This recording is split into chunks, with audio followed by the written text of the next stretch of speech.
पुण्यात्माओं, परमेश्वर कबीर जी हम सभी आत्माओं के परमपिता हैं। वो हमारे सच्चे मालिक हैं, सच्चे साहिब हैं, सत साहिब हैं। सत साहिब का अर्थ होता है सच्चा मालिक, वास्तविक स्वामी, हमारा असली पिता, असली मालिक। साहब का अर्थ होता है भगवान, स्वामी, मालिक, पति, राम, अल्लाह, गॉड, कुछ भी कहो इसको। अब ये सत साहब क्यों कहा जाता है? सत साहिब, सत साहब। अब जैसे हम यहाँ काल के जाल में फंस गए और ये 21 ब्रह्मांड जेल है, जेल। ये एक प्रिजन है, कारागार है। और इस कारागार के अंदर बहुत से प्रबंधक होते हैं। जेल का सुपरिटेंडेंट होता है, फिर उससे ऊपर भी अधिकारी होते हैं और नीचे भी वहाँ बहुत से अलग वार्डन बनाए जाते हैं जो इंचार्ज कैदियों के होते हैं। तो हम सभी आत्माएं, सभी प्राणी, पशु पक्षी, मनुष्य, देवता जितने भी हैं, हम काल की जेल में हैं। और यहाँ के मालिक कौन है? इस जेल के प्रबंधक। यहाँ का सुपरिटेंडेंट समझ लो यू काल है, या यहाँ का मालिक समझ लो डीजी समझ लो। और ब्रह्मा विष्णु महेश यहाँ के प्रबंधक हैं। इस जेल में सबकी व्यवस्था रखते हैं और आप और हम सभी यहाँ कैदी है। ये सत्कर मान लेना। एक पुन्नी एक पापी आया, एक है सोम दलेल रे। गरीब दास सतपुरुष भजन बिन सब ही जम की जेल रे। एक पुन्नी एक पापी आया, एक है सोम दलेल रे। गरीब दास हरि भजन बिना ये सब ही जम की जेल रे। एक पुण्य करता है, पुण्य धर्मी व्यक्ति है, और एक बिल्कुल पुण्य नहीं करता, बिल्कुल कंजूस है, सोम है। अब ये पुण्य करने वाला कहाँ जाएगा? स्वर्ग जाएगा।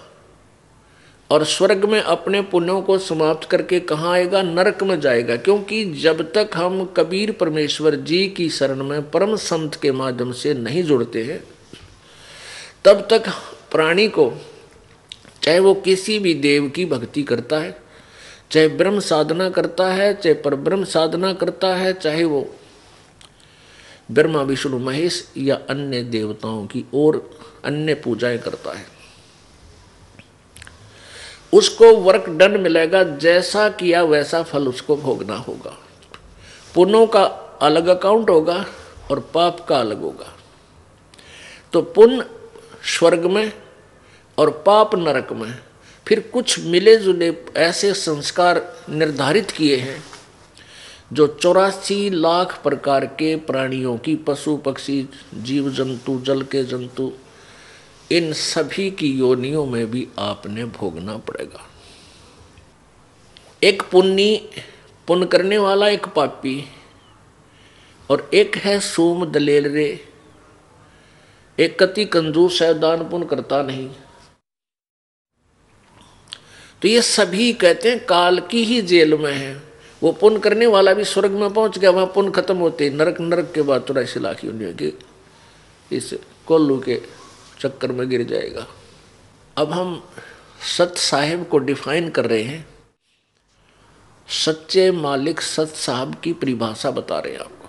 अब सत साहिब क्यों कहना पड़ा? क्योंकि सच्चा मालिक हमारा वास्तविक, जो हमारा धनी है, हमारा स्वामी है, जिसके हम बच्चे हैं,